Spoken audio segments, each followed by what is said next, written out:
ঢাকার দোহার উপজেলার বিভিন্ন শিক্ষা প্রতিষ্ঠানে গাছের চারা বিতরণ করেন ঢাকা জেলা মহিলা দলের সভাপতি শামীমা রহিম শিলা।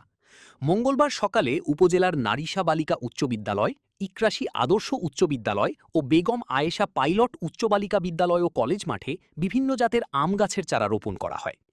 শামীমা রহিম শিলা বলেন, একটি গাছ শুধু পরিবেশ রক্ষাই করে না, ভবিষ্যৎ প্রজন্মের জন্য নিরাপদ ও সবুজ বাংলাদেশ গড়ার ভিত্তিও তৈরি করে। তাই শিক্ষার্থীদের শুধু গাছ রোপণ করলেই হবে না, সেগুলোর নিয়মিত পরিচর্যাও নিশ্চিত করতে হবে।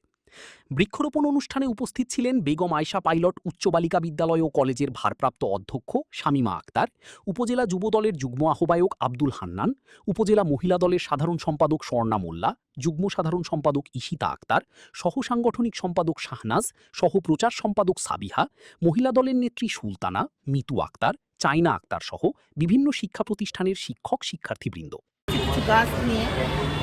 আসলে কি এই কাজগুলো করে এত আনন্দ পাচ্ছি যে আমাদের শহীদ জিয়াউর রহমানের যেই কাজগুলো আমাদের প্রাইম মিনিস্টার, আমাদের পিএম সাহেব, যে আমাদের জনাব তারেক রহমান,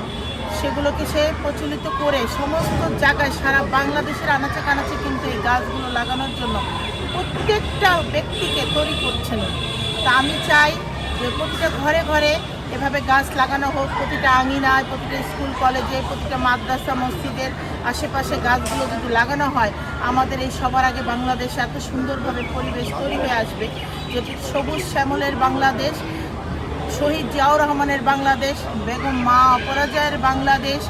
আর আমাদের প্রাইম মিনিস্টারের বাংলাদেশ দ্রুত সুন্দর হতে সময় লাগবে না। তা আমার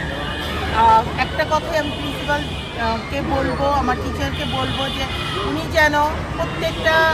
ক্লাসে ক্লাসে প্রত্যেক টিচারকে দিয়ে বলেন, প্রত্যেকটা ফ্যামিলিকে, পরিবারকে যেন এইভাবে গাছ লাগানো হয়, সুন্দরভাবে যেন গাছগুলি প্রত্যেকটা পরিবারে যদি লাগায়, এই সবার আগে বাংলাদেশটাকে আমরা প্রচলিত করব।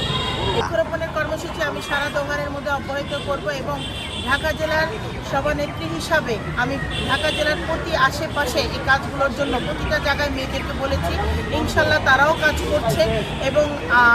আগামীতে আমি সমস্ত জায়গায় এগুলোকে পর্যবেক্ষণ করে কাজগুলো করব।